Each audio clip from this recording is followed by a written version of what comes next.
Hello and a very good morning to all our viewers out there. You're watching the morning news on CNN News 18 and I am Sri Akundu here to take you through all the top stories for the day from across the nation and around the world.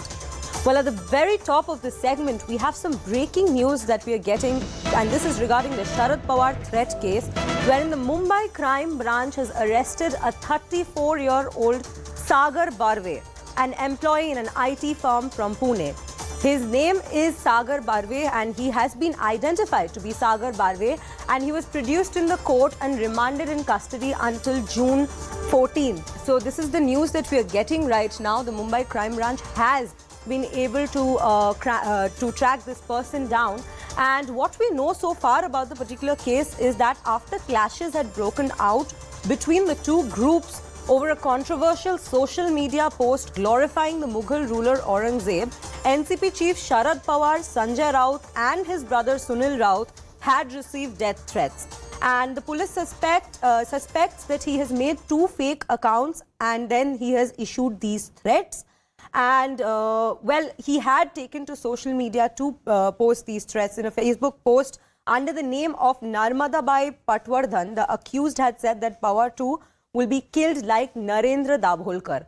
Now, Pawar's daughter and the NCP working president Supriya Sule recently met the Mumbai Police Commissioner, and following which an FIR was registered at the LT Marg police station and the probe was handed over to the crime branch. And the recent update that we are getting about this particular case, that a man has finally, 34-year-old man has finally been identified behind this, and he's been identified to be his name is Barve. His name is Sagar Barve, and he seems to be an employee in an IT firm from Pune. This is the particular update that we are getting for now. And well, Pawar's daughter and NCP working president had, like I just mentioned before, they had approached the Mumbai Police Commissioner, and they were constantly in the loop because these death threats, like I mentioned earlier, were not only towards NCP chief Sharad Pawar, but it was also towards Sanjay Raut and his brother Sunil Raut. So all three of these leaders had received these death threats, and an full-fledged investigation had been launched. Now, we have a reporter on the broadcast joining us for this particular update, Yasha, a very good morning to you. Well, what do we know so far? We know that Sagar Barve has been identified by the Mumbai crime branch. What other updates are we getting? So yes, we've seen that a few days back, that is approximately, I think,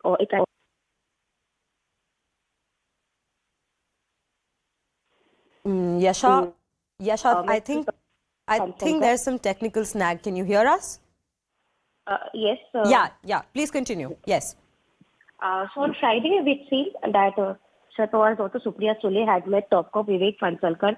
Yes, she mentioned about the threat that Sharad Pawar has received. This was a death threat that the NCP chief Sharad Pawar has received, and on that, the cognizance was taken even by Chief Minister Eknath Shinde. On that, now we've seen that an arrest has taken place, wherein a person from Pune, he is an IT engineer from Pune who has been arrested. He's been produced before the court and also has been remanded the custody. So here, considering that the cognizance was taken, it was in fact also mentioned by Chief Minister that considering that Sharad Pawar is tall leader in Maharashtra politics, there will be security that will also be beefed up for him. But here, the post that was made on Twitter by this person from Pune, that is the IT engineer, had gone viral also on Twitter. And right. The threat was taken cognizance. Apart from that, we've seen that his Twitter ID also had mentioned that he is a BJP supporter. Yes. So, Yasha, do we have any update as to how they had tracked down this particular person? Because these threats had been coming in for quite some time towards all these three leaders. So, how did the police manage tracking him down in Pune? So, his social media activities were tracked. That is a Facebook with and other social media platforms that were tracked. He had in fact mentioned the certain Pawar saying that he'd meet the same fate as that of Narendra Dabholkar. Narendra Dabholkar was an activist who was killed in 2013. On the basis of his social media presence and tracking his location through technical evidences was how he was tracked down. And for now, do we have any details about his affiliations with any party? So yes, his Twitter handle did mention that he is a BJP supporter. However, now this is a point of investigation for the cops, which is on the basis of which they'll be able to whether further ascertain whether he has an affiliation to any political party. This is just preliminary on the basis of the Twitter handle that was shared. Yes. Right. Thank you so much for all those updates, and we shall continue bringing you more updates as we get it from this particular story. But for now, we're going to shift our focus to another story, which is also from Maharashtra, and it's a breaking news that we're getting, wherein in a separate incident, Vashi police have registered a case against an individual after they kept a DP of Aurangzeb on social media. Now, a case has been registered against Muhammad Ali Muhammad Hussain, and the cops have registered a case under section 153A and 298 of the Indian Penal Code. Now, Muhammad Ali Muhammad Hussain was detained for questioning and later released. Now, no arrests were made in this case earlier, but for now, this is the update we are getting, and this is regarding the case wherein there were clashes reported on the issue of Aurangzeb in several parts of Maharashtra at Vashi police station in Navi Mumbai. And specifically in that particular case, a particular case has been registered against Muhammad Ali Muhammad Hussain. A friend had sent a screenshot with the status of Aurangzeb to Amarjeet on Saturday, and the screenshot is what contained a mobile number of the accused. So now we again have Yesha joining us on the broadcast for giving us more updates on the story. Yesha, what do we know about this story so far after the particular accused has been arrested? So the accused has not been arrested. In this case, Amarjeet, whom we speak about, had brought this matter before the cops. The cops have taken this case wherein, like you've mentioned, this person Hussain was an accused who served the notice again under section 41A of the CRPC. He was called to the police station for questioning. After a brief interrogation, he was let go. He was detained for a brief while. And like we mentioned under IPC 153A and 298, which deals with sections of enmity against religious groups or two communal groups. And apart from that, 298A, that is of IPC, speaks of deliberate intent to hurt religious sentiments. So right. Under these sections, this person was summoned at Vashi. He was questioned, but he was allowed to let go. Now, this, in fact, is in the context that we're seeing violence break out at various parts in Maharashtra because of pictures of Aurangzeb being displayed. In fact, even Deputy Chief Minister Devendra Fadnavis had taken cognizance of this, saying that at various locations we've seen Aurangzeb statuses and posters coming up, which is leading to violence, which is as a precautionary measure. This case was registered at Vashi Police Station to find out what was the intent for putting this status. But after brief questioning, Hussain was let go. Right. Yes. Thank you so much for all those updates, Yesha. Now, what we know is that a case has been registered and the police is following up on this particular update that they have received and the lead that they have received. But for now, we are going to shift focus to another story from Uttar Pradesh, wherein after days of interstate manhunt by Uttar Pradesh police, the key accused in the conversion racket, 23-year-old Shahnawaz Khan, alias Baddo, was nabbed by the Ghaziabad Police in Maharashtra's Thane. Now, he will be produced in the Thane court today. Sources have told CNN News 18 that the police is likely to bring Shahnawaz back to Ghaziabad today. Now, the police's manhunt succeeded after a 4-member team of Ghaziabad police camped in Maharashtra for the last few days. Now, remember, the cops had earlier arrested one accused, Abdul Rahman, from Ghaziabad. The development came after Uttar Pradesh police uncovered a conversion racket in which teenagers were allegedly being targeted through an online gaming application, Fortnite, and were enticed to convert their religion. That is the update we have on this story. But for now, we're going to shift our focus to another story, and we're going to take you down south, wherein hours after the Congress government in the Karnataka launched the Shakti scheme yesterday, senior Congress leader Shiva Shankarappa questioned his own government over the implementation of the free bus service scheme. Now, Shiva Shankarappa asked Siddaramaiah government that why is an identity card needed for women to avail the scheme. Now, he further said that it's incorrect to impose conditions on welfare schemes and women from other states should also be allowed to get benefits of the Shakti scheme. Now, the opposition BJP took pot shots over Congress leaders' remarks, saying that the party is now divided into three factions. ಇವರೆಲ್ಲ condition ಹಾಕಿದ್ರೆ ನನಗೆ ಅರ್ಥ ಆಗ್ತಾ ಇಲ್ಲ. ಯಾಕಂದ್ರೆ ಆ ಚೀಟಿ ಬೇಕು ಈ ಚೀಟಿ ಬೇಕು ಅಂತೇಳಿ. ಯಾಕಂದ್ರೆ ಹೆಣ್ಮಕ್ಳು ಅಂದ್ರೆ ಹೆಣ್ಮಕ್ಳು, ಗಂಡು ಮಕ್ಕಳು ಅಂದ್ರೆ ಗಂಡು ಮಕ್ಕಳು. ಹೆಣ್ಮಕ್ಳು ತರ್ರಿ ಈ ಚೀಟಿ ತರ್ರಿ ಮಹಾರಾಜ ಬಂದ್ರೆ ಅವರು ಪಾಪ ಹೆಂಗಸರು ಓಡಾಡಲಿ ಅಂತ ತಪ್ಪೈತೆ. ಇಂಥ ಸಂದರ್ಭದಲ್ಲಿ ಸರ್ಕಾರ ಹೆಚ್ಚು ಕಂಡೀಷನ್ಗಳು ಮಾಡೋದು ಸರಿಯಲ್ಲ ಅಂತಕ್ಕಂಥ ನನ್ನ ಅಭಿಪ್ರಾಯ. ನಾನು ಇದನ್ನು ಅಸೆಂಬ್ಲಿಯಲ್ಲಿ ಕೂಡ ಪ್ರಸ್ತಾಪ ಮಾಡ್ತೇನೆ. ಮತ್ತು ಈ ಒಂದು ಉಚಿತ ಪ್ರಯಾಣ ಏನಿದೆ ಇದಲ್ಲದೆ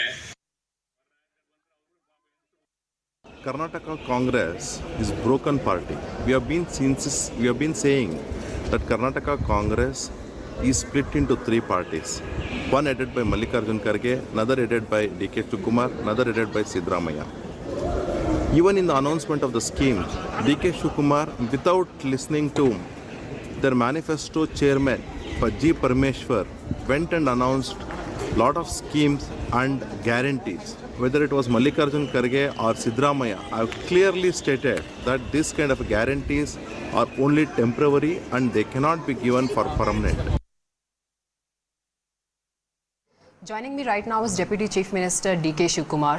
So thank you so much for speaking to CNN News 18. So today you launched first scheme, former yet to be launched, but the government chose today the women empowerment as in the concept. So we already launched, it is at the 12 o'clock itself, we had a function, and from 1 o'clock we went to the bus stand. We started first giving the ticket to the passengers of Dharmasthala. Dharmasthala is a place, very historic place. We want people to visit there, where dharma and free food is being given there. In many places free food is being offered there. So we started giving, first ticket was being given to the Dharmasthala passengers. I believe in Dharmasthala Lord Manjunatha. Maatu bidada Manjunatha, Kaasu bidada Timmappa. But even as you sound very confident, you see that the BJP is also attacking continuously all the 5 guarantees of the Congress, saying that they have all imposed these the conditions right now on the guarantees. They did not make it clear during the election. This was not even mentioned in their manifesto. I don't want to answer to all those questions. They are frustrated people. Poor, I think they doesn't have a vision, they doesn't have a direction, they doesn't know the pain of the people of the Karnataka. You see the numbers, what numbers they got. All political parties got 50% of their strength. That shows that they have been rejected. Let them take some rest. So the 4 more guarantees are yet to be launched officially. It's the Lok Sabha crucial elections that are also coming up. So you think the momentum will continue, and in the Lok Sabha also the Congress will be able to win the majority seats this time? This will also help the party? We are confident what we spoke to the people, what we assured to the people, we will deliver. Rest, we are confident that the people will respect us. They have respected the verdict. I'll come back to you. So I can see a colorful turban on your head that you have come down from MP as well. So there, how do you see that? How is the Congress is really going to perform in the MP, and how is the atmosphere looks like there? I had gone to Mahakaleshwar and Kalabhaireshwar temple. Before the election, I had gone there to seek the divine's blessing. I have been blessed. So it is my bound duty to go back and put forward my prayers that you have given us strength. Give us more strength to see that whatever we have spoken has to be honored. I went to Datti also yesterday and I came back. So one last question. So the BJP has yet not been able to appoint leader of the opposition. How do you see that, sir? The Congress party meanwhile has launched the guarantee as well officially today, and in the coming days again you have come out with the dates as well, but they are yet to come out with the leader of the opposition as well. So do you see there's a lot of infighting as well? I don't want to comment on that. It is their party, their leadership. Let them decide. All of them are the leaders of the opposition. We are not looking at one. The entire 65 members are the leaders of the opposition. So let they take it their own call. I don't want to intervene with their affairs. We're shifting our focus to West Bengal, wherein as the political face-off, protests and allegations and counter-allegations continue over the Panchayat elections in West Bengal, the state's election commission will be submitting its report today over the requirement of central forces during the Panchayat elections.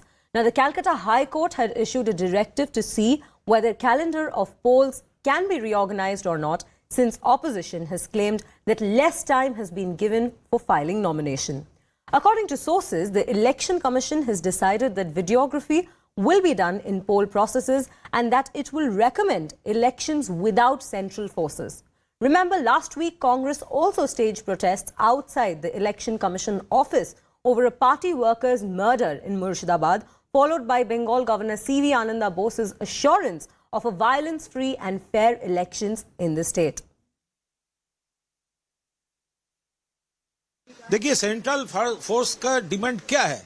Central force का demand ये तो देश का एक ही नियम होगा, लोकसभा या assembly election वो सेंट्रल इलेक्शन कमीशन और सेंट्रल फोर्स, एंड ये म्यूनिसिपैलिटी इलेक्शन और पंचायत इलेक्शन ये पूरा देश में हर राज्य में वो सेंट्रल फोर्स का कोई मतलब नहीं है, वो स्टेट इलेक्शन कमीशन और स्टेट पुलिस।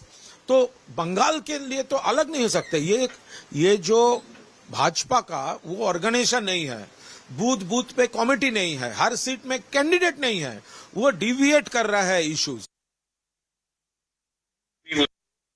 कि पहले से हम सब कह रहे थे कि पश्चिम बंगाल में कानून का राज है ही नहीं, पश्चिम बंगाल में गुंडे और अपराधियों का राज है। वहाँ जो शुद्ध रूप से निष्पक्ष रूप से अगर चुनाव कराना है तो इस तरह की व्यवस्थाएं करनी पड़ेंगी, और मुझे तो लगता है अब समय आ गया है कि इतनी बड़ी चुनावों में हिंसा, लोगों को अपना मत डालने में इस प्रकार से हिंसा अगर हो रही है तो इससे बड़े कदम भी उठाने की आवश्यकता है। कोर्ट अगर कोई ऑर्डर देता है उसको मान के चलेंगे स्टेट इलेक्शन कमीशन। कोर्ट तो अभी तक कमेंट किया है, कोई ऑर्डर नहीं दिया है, तो हम क्या बोल सकते हैं। हमारे किसी में आपत्ति नहीं है जो स्टेट इलेक्शन कमीशन करे। भाजपा कुछ नहीं कर पाएगा चुनाव में। एक मर गया है 3-4 दिन में, ये कुछ खास नहीं, एक भी मरना नहीं चाहिए मैं मानता हूं, लेकिन बहुत कुछ वायलेंस नहीं हुआ है। Well, we shall now slip into a short break, but do stay tuned on CNN News 18 as we come back with more news and updates shortly on the other side.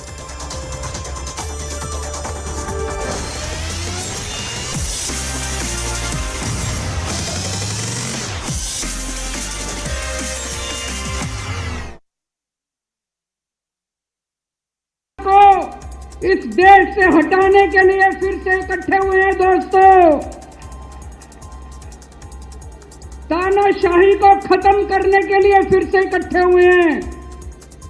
और जैसे उस वक्त भ्रष्टाचार के खिलाफ आंदोलन हमारा सफल हुआ था, आज इसी मंच से जो आंदोलन शुरू हो रहा है, हमारे देश के अंदर जो तानाशाही लाई जा रही है उसे खत्म करने का जो आंदोलन शुरू हो रहा है, जनतंत्र को खत्म करने का जो आंदोलन शुरू हो रहा है, संविधान को बचाने का जो आंदोलन आज शुरू हो रहा है, बहुत जल्दी इस आंदोलन को भी सफलता मिलेगी। Atish, what is the message that the Chief Minister is going to send? Because after all, he's been talking about this issue for very long now. See, today's Maharali is not a Maharali of Arvind Kejriwal or Aam Aadmi Party. Today's Maharali is a rally of the people of Delhi. And the people of Delhi fighting for their right to vote, fighting for democracy, fighting for the constitution. Because after all, it is the rights of the people of Delhi that have been taken away. It is the power of their vote that has been taken away. If the people of Delhi have elected a government into power, snatching the rights of that government is snatching the right of the people of Delhi. And that is why people are coming out in large numbers to protect their right to vote, to protect the constitution of the country. The people of Delhi are coming out in the Ram Leela Maidan today to express their unhappiness against the dictatorship of the central government. आप अरविंद केजरीवाल को नहीं मानते, आप आम आदमी party को नहीं मानते, आप दिल्ली के लोगों को नहीं मानते, लेकिन आप सर्वोच्च न्यायालय के फैसले को क्यों नहीं मान रहे? क्या आपको न्यायालय पे भरोसा नहीं है? क्या संविधान पीठ के फैसले पे आपको भरोसा नहीं है? अब सर्वोच्च न्यायालय से बड़ी कौन सी संस्था है जो इस देश के लोगों को न्याय देगी?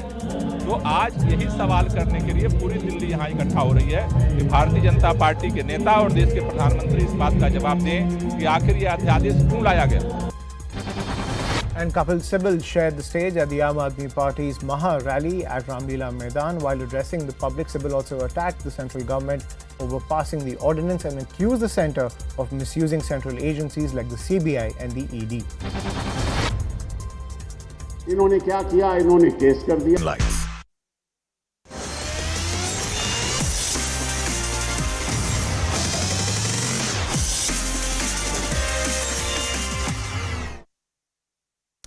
Welcome back. You're watching the morning news on CNN News 18, and we have some unfortunate news from the international sphere wherein at least 10 are dead and 25 injured in a bus crash north of Sydney. Now, the bus was carrying wedding guests, wherein reports say that the accident occurred around 11:30 p.m. on Sunday near the town of Greta, which is about 180 kilometers northwest of Sydney. Now, the accident took place in an area famous for its vineyards and wedding spots. The driver of the bus, a 58-year-old man, has been arrested and is expected to be charged over the accident. Now, he had been taken to hospital for mandatory testing. It appears to be a single vehicle accident. There was reportedly heavy fog, but the cause of the accident is yet to be determined. So, this is a very unfortunate news that we are getting, very disheartening indeed. Because the wedding guests were all returning from a fairy tale wedding that was happening at this vineyard in the town of Greta. And for now, 10 have been declared to be dead, while 25 have been injured in this particular incident that has been reported from Sydney. We shall keep tracking the developments in this story as and when it happens. But for now, we're going to shift our focus to the national arena, wherein the situation in Manipur continues to remain tense, though no untoward incident has taken place in the last 48 hours. As per sources, a peace committee has been formed in order to reach out to the people in the state, while the blockade still continues on the Imphal-Dimapur highway, NH2, which was temporarily operational. Now, the statewide internet ban has also been extended till June 15th. Meanwhile, actress Lynn Lashram spoke exclusively to News18.com and questioned the Bollywood fraternity. And she said that Bollywood discusses about Ukraine, but not about Manipur. So that is the update we have from Manipur for now. We shall again be constantly tracking the developments as it takes place, as we know, because there has been disturbances in Manipur for the last couple of weeks now. But for now, we are going to shift focus to another story from the sports world this time, wherein Australia won the World Test Championship after a crushing win over India in the final at the Oval on Sunday. India lost to the Kangaroos by 209 runs and 7 wickets after suffering a dramatic collapse. This was India's second consecutive defeat in a World Test Championship final after losing to New Zealand in the year 2021. Now, notably, this was India's 4th defeat in the ICC finals after the 2013 victory in the Champions Trophy in England. So that was a big win for the Australians yesterday. And, well, good luck for India in the next Championship League. But for now, we're going to shift focus to another story wherein after Jammu and Kashmir and Himachal Pradesh's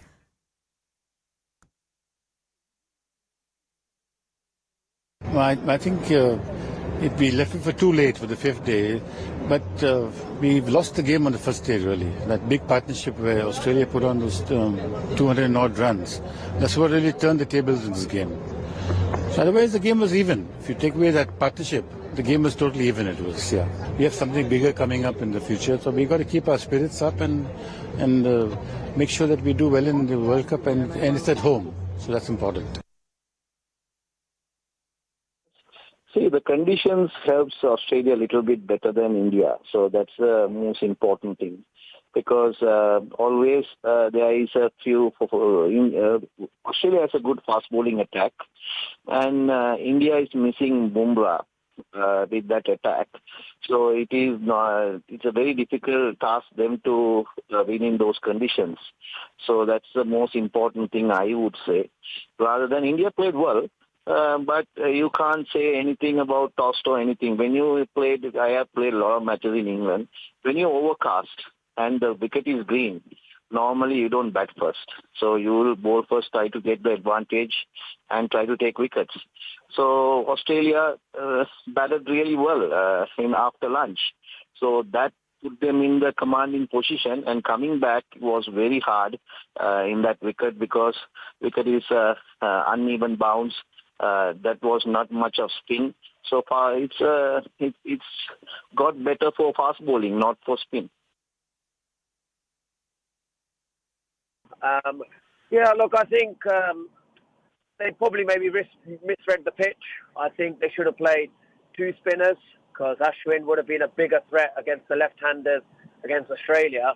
And oval is a pitch where if you have lots of sunshine and like it was, two spinners would have been perfect for India. And I was just really surprised why they didn't play Ashwin. And on the first day, especially when that partnership of a double hundred partnership that they had with Travis Head, if Ashwin was there, he would have been perfect. He would have got a few wickets, trouble the left-handers. I think it would have been a different result. Yeah, well, the thing is, on day 5 pitch, you're going to get variable bounce. And the Australian bowlers are slightly taller, a bit more quicker. So they're going to get a bit more bounce and pace out of the pitch than maybe the Indian bowlers. And, the way they outfoxed Virat Kohli, Scott Boland, he bowled the ball, he nipped one in, back of a length. The second delivery was a slightly seamed away, back of a length. And then the third ball was really full. Now we're shifting our focus to another story wherein after Jammu and Kashmir and Himachal Pradesh, Bihar has also joined the Apple Producers Club. But sorry, I will go back. I will continue with this link and I will get you a vox pop from the previous story. But for now, we'll go to this package from Bihar wherein the Apple Producers Bihar has joined this Apple Producers Club.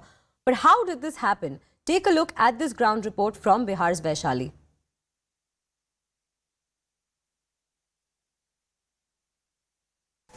An apple a day keeps the doctor away is a proverb that we have been hearing right from our childhood. But not everyone can afford good quality apples because of its soaring prices. 1 kg cost more than rupees 200. But there is good news for the people of Bihar. Now they can relish fresh apples cultivated from the fields within the state.